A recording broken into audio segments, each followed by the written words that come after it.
જય શ્રી કૃષ્ણ। આ વિડીયોમાં સાંભળશું ચૈત્ર માસમાં સાંભળવામાં આવતું ઉખાહરણ, જેનો ખંડ 7મો, શ્રી કૃષ્ણનું શોણિતપુર ગમન। ચૈત્ર મહિનામાં ઉખાહરણ સાંભળવાનો મહિમા છે, જે સાંભળવાથી તાવ, એકાંતરિયો, ટાઢિયો કે કોઈ પણ તાવ નથી આવતો। આખું વર્ષ તેને ભૂત પ્રેત બાધાનો ડર નથી સતાવતો, એવું મહાત્મ્ય છે ચૈત્ર મહિનામાં ઉખાહરણ સાંભળવાનું કે વાંચવાનું। તો મિત્રો, આ વિડીયોમાં ઉખાહરણનો ખંડ 7મો સુંદર વાર્તા રૂપે સાંભળશું। જો આપને આ વાર્તા પસંદ આવે તો વિડીયોને લાઇક, શેર, કોમેન્ટ કરી ચેનલ પર નવા છો તો ચેનલ સબસ્ક્રાઈબ કરી બાજુમાં બેલ આઇકન પ્રેસ કરી દેજો। ધન્યવાદ। તો કથા શરૂ કરીએ। વશપાયન બોલ્યા, હે જન્મેજય, ત્યાર પછી અનિરુદ્ધના મહેલમાં રહેનારી તમામ સુંદરીઓ પોતાના સ્વામીને નહીં જોતા એકત્રિત થઈને ટીટોડીઓની પેઠે રુદન કરવા લાગી। તે વિલાપ કરતાં કહેતી હતી, હે નાથ, ધિક્કાર હો, આ શું થઈ ગયું? જ્યાં ભગવાન શ્રી કૃષ્ણ સ્વામી તરીકે રહ્યા છે, ત્યાં અમે સૌ જાણે નિરાશ, નિરાધાર, અનાથ હોઈએ તેમ અત્યંત ત્રાસ પામીને તથા ભયથી પીડાઈને આમ રુદન કરીએ છીએ।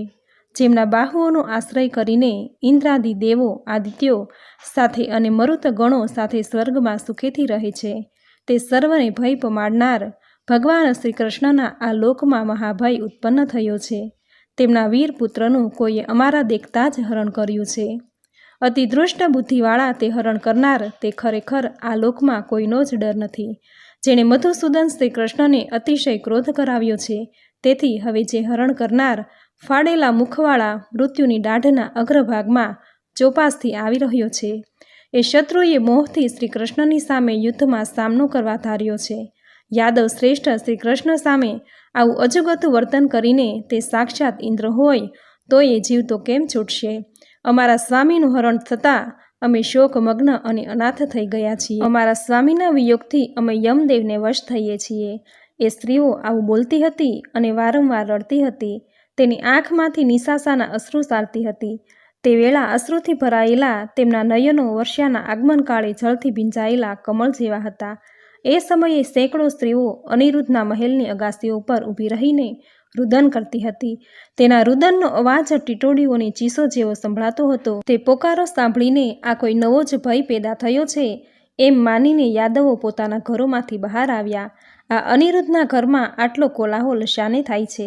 શ્રી કૃષ્ણથી સુરક્ષિત આપણા પર આવો ભય ક્યાંથી આવ્યો? આમ તેઓ પરસ્પર કહેતા હતા। તેઓ સ્નેહાકુળ થયા હતા।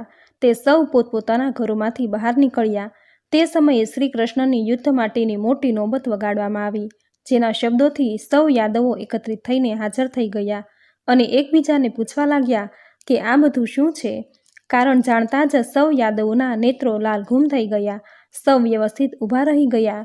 ત્યારે વિપુથૃ નામનો યાદવ વારંવાર નિશાસા નાખતો હતો। પછી તે કૃષ્ણ વિશે કહેવા માંડ્યો, હે ઇન્દ્રતુલ્ય શ્રી કૃષ્ણ, આ બધું શું છે? તમે શા માટે ચિંતાથી ઘેરાયા છો?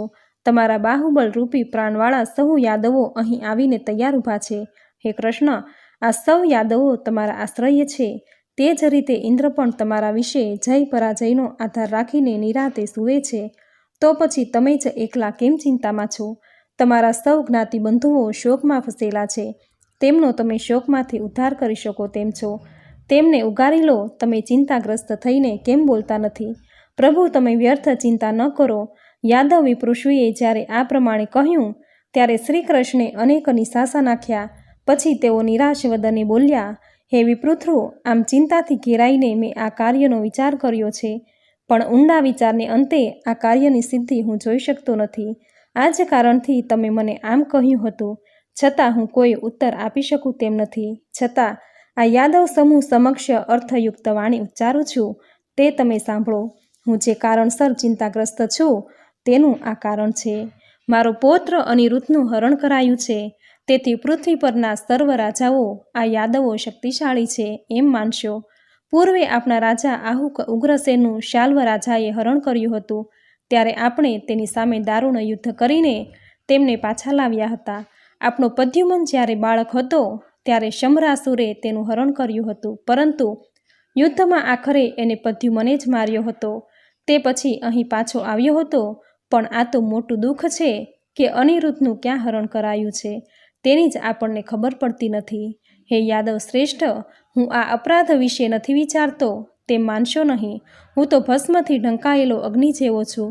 આ રીતે જેણે મારા મસ્તક પર પગ મૂક્યો છે તેનો હું સહપરિવાર જીવ લઈ લઈશ.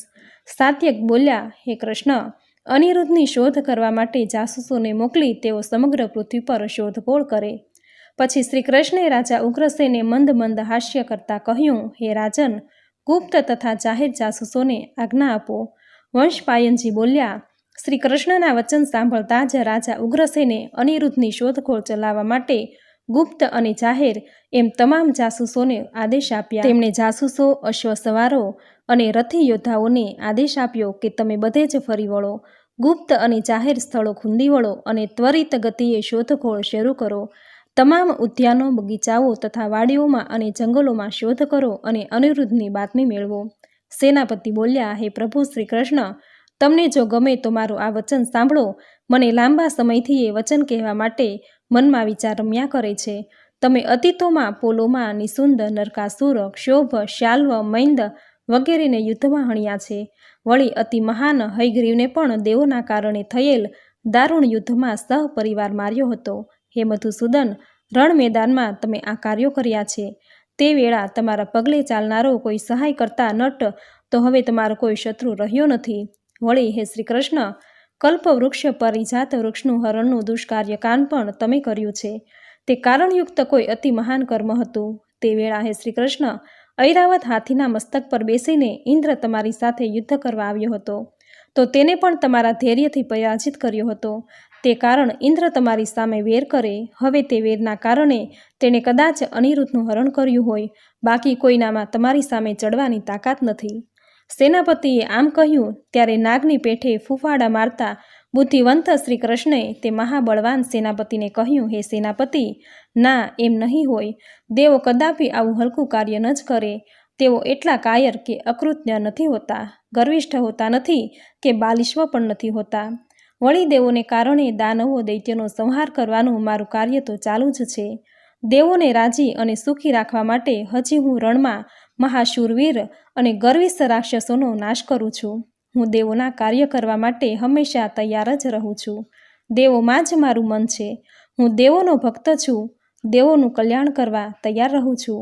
મને આ રીતે ઓળખનારા દેવો આવું કાર્ય કેમ કરી શકે? દેવો હલકી પ્રવૃત્તિના હોતા નથી, પણ સત્યનિષ્ઠ હોય છે. ભક્તો પ્રત્યે અત્યંત દયાળુ હોય છે. તેથી તેઓ કદી પાપ કરે જ નહીં. મને તો એવું લાગી રહ્યું છે કે કોઈ વ્યભિચારિણીએ જ અનિરુદ્ધનું હરણ કર્યું હશે. માટે ઇન્દ્ર સહિતના કોઈ દેવો આવું નીચ કર્મ કરે જ નહીં. શ્રી કૃષ્ણ આમ વિચારતા હતા ત્યારે તેમનું એ વચન સાંભળ્યા પછી અક્રૂરે મધુર વાણીમાં કહ્યું, હે ભગવાન શ્રી કૃષ્ણ, ઇન્દ્રનું જે કાર્ય હોય એ જ આપણું નિશ્ચિત કાર્ય હોય છે, અને આપણું જે કાર્ય હોય છે તે જ ઇન્દ્રનું પણ કાર્ય હોય છે. દેવો દ્વારા આપણું સંરક્ષણ થાય છે. દેવતાઓ પણ આપણા દ્વારા સંરક્ષણ પામે છે. વળી આપણે દેવા માટે જ મનુષ્યત્વ પામ્યા છીએ. તેથી દેવો આપણું અપ્રિય કરે એવું બની શકે જ નહીં. અક્રૂરજીના આ વાક્યથી પ્રેરાઈને શ્રી કૃષ્ણે મધુર વાણીમાં કહ્યું, હે અક્રૂર, અનિરુદ્ધને દેવોએ, ગાંધર્વોએ, યક્ષોએ કે રાક્ષસોએ હર્યો નથી, પરંતુ કોઈ વ્યભિચારિણીએ જ તેને હર્યો છે. દૈત્યો કે દાનવોની જે સ્ત્રીઓ જે વ્યભિચાર કરનારી હોય છે તે માયાજાળ પાથરવામાં ઘણી જ ચતુર હોય છે. તેથી તેવી કોઈ સ્ત્રીઓએ જ તેને હર્યો છે, તેમાં સંશય નથી. બાકી અન્યથી કોઈ જ ભય નથી.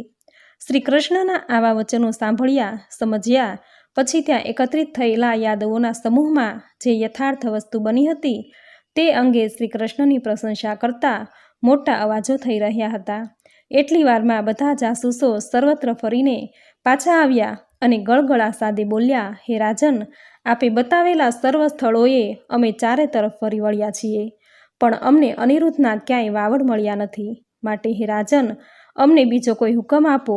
આ સાંભળીને યાદવો ચિંતાથી ઘેરાઈ ગયા. તેમની આંખોમાં આંસુ છલકાઈ આવ્યા અને અંદરો અંદર બોલવા લાગ્યા, હવે આપણે શું કરીએ જેથી અનિરુદ્ધનો પત્તો મળી જાય. રાત્રિ આ રીતે વીતી જતી હતી. સવાર પડ્યું, સૂર્યોદય થયો. બરાબર ત્યારે જ નારદજી પધાર્યા. શ્રી કૃષ્ણએ તેનું યોગ્ય પૂજન કરીને આસન આપ્યું. ભગવાન અતિ ઉદાસ હતા, છતાં પણ નારદજી સામે ઊભા રહ્યા. પછી નારદજી આરામથી આસન પર બેઠા. નારદજી બોલ્યા, તમે સૌ આમ ચિંતાથી કેમ ઘેરાઈ ગયા છો? નિસંગ કરીને તમારા મન જતા રહ્યા છે અને ઉત્સાહ સહિત કાયરો પેઠે શા માટે બેઠી રહ્યા છો? આ સાંભળીને શ્રી કૃષ્ણે કહ્યું, હે ભગવાન, તમે આ સાંભળો. હે બ્રહ્મન, ગઈ રાત્રે કોઈક અનિરુદ્ધનું હરણ કરી ગયું છે, એટલે અમે સૌ ચિંતિત છીએ. હે મુનિવર્ય, આ વૃત્તાંત જો તમે સાંભળ્યું કે જોયું હોય તો તમે એ વિશે અમને કહો. આ સાંભળી નારદજી ખૂબ હસ્યા. પછી તેમણે કહ્યું, હે મધુસૂદન, સાંભળો. પૂર્વે દેવો અસુરોનું જેવું યુદ્ધ થયું હતું તેવું અતિ મહાયુદ્ધ અનિરુદ્ધનું તથા બાણાસુરનું થયું હતું. બાણાસુરની પુત્રી ઓખા માટે અપસરા ચિત્રલેખાએ જ અનિરુદ્ધનું હરણ કર્યું હતું. બલિરાજા અને ઇન્દ્રના યુદ્ધ જેવું અતિ દારૂણ યુદ્ધ અનિરુદ્ધ બાણાસુર વચ્ચે ખેલાયું હતું. અમે પણ એ મહાન યુદ્ધ નિહાળ્યું હતું. તે યુદ્ધમાં શૂરવીર અનિરુદ્ધને બાણાસુરે ડરી જઈને માયાનો આશ્રય લઈને નાગપાશોથી બંધનમાં નાખ્યો છે. હે શ્રી કૃષ્ણ, બાણાસુરે તો અનિરુદ્ધનો વધ કરી નાખવાની આજ્ઞા પણ આપી હતી, પણ તેના મંત્રી કુંભાડે તે વધ અટકાવ્યો છે. માટે તમે હવે યશ, કીર્તિ, વિજય મેળવવા માટે સત્વરે ઉઠો.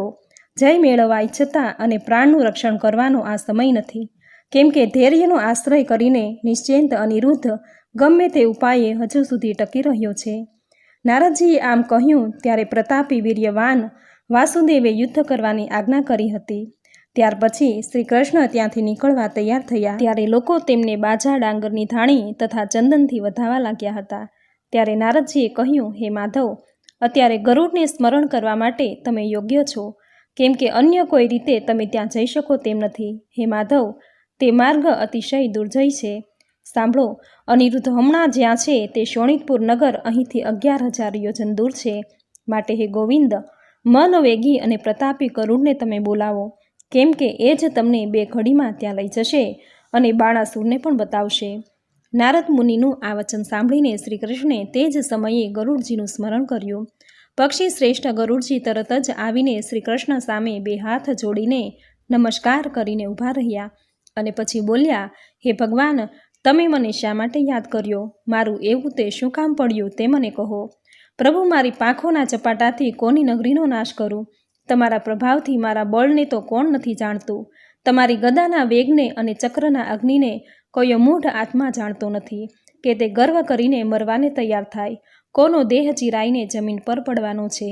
હે કેશવ, શંખની ગર્જના વડે તમે કોના પ્રાણનો મોહ પમાડવા ધારો છો? આજે કોણ સહપરિવાર યમના દ્વારે જવાનો છે? ગરુડજીના આ બધા સવાલોના જવાબમાં શ્રી કૃષ્ણ બોલ્યા, હે પક્ષી શ્રેષ્ઠ અને વક્તા શ્રેષ્ઠ ગરુડજી, સાંભળો.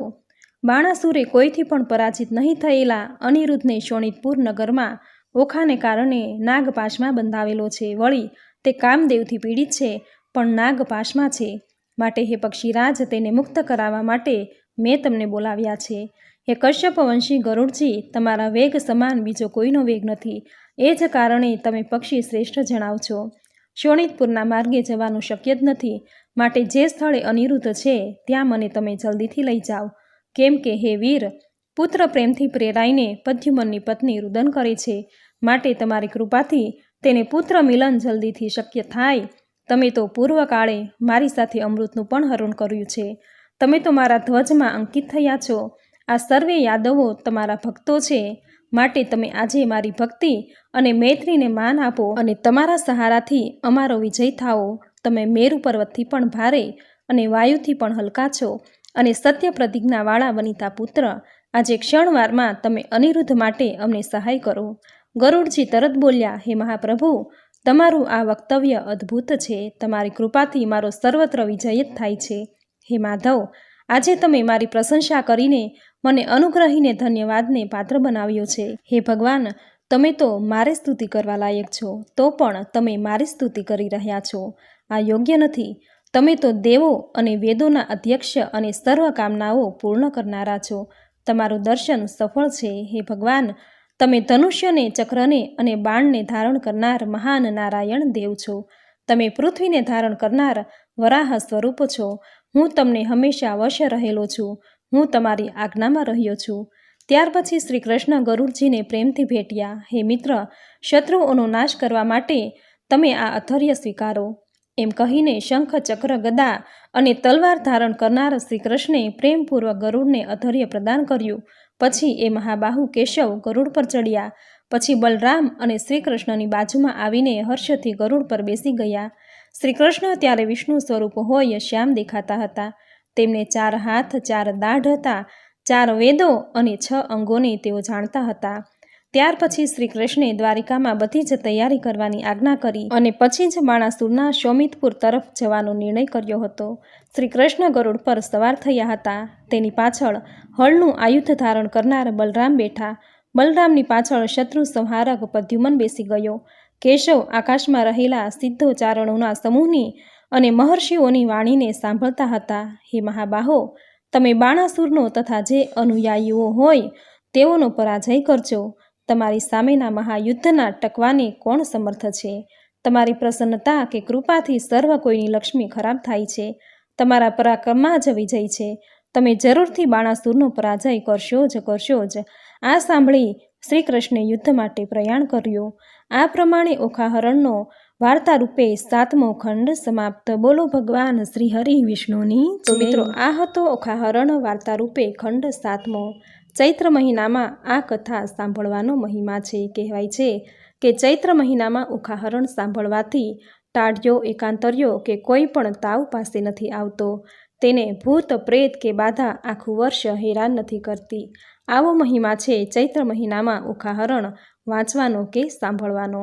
ઓખાહરણ સાંભળતા વખતે 3, 5 કે 7 શેરવાળો દોરો હાથમાં રાખવો. આ દોરો ઓખાહરણ પૂર્ણ થયે ઘરમાં જો નાનું બાળક હોય તો તેના હાથના કાંડે અથવા તો ઘર પરિવારના કોઈ પણ સભ્યોને બાંધી શકાય છે. આ દોરો આખું વર્ષ બાંધવાથી કહે છે કે તાવ, તર્યો, એકાંતરિયો, કોઈ પણ તાવ કે પછી ભૂત, પ્રેત, બાધાનો ડર નથી આવતો. આવું મહાત્મ્ય છે ઓખાહરણ વાંચવાનું, સાંભળવાનું અને ઓખાહરણનો દોરો આખું વર્ષ હાથના કાંડે બાંધી રાખવાનું. તો મિત્રો, આ વિડીયોમાં ઓખાહરણનો વાર્તારૂપે ખંડ 7મો તમે પૂરી શ્રદ્ધાથી સાંભળ્યો. જે સાંભળવો તમને જરૂર ગમ્યો હશે તો વિડીયોને લાઇક કરી કોમેન્ટમાં જય શ્રી હરિવિષ્ણુ જરૂર લખજો. ચેનલ પર નવા છો તો ચેનલ સબસ્ક્રાઈબ કરી બાજુમાં બેલ આઇકન પ્રેસ કરી દેજો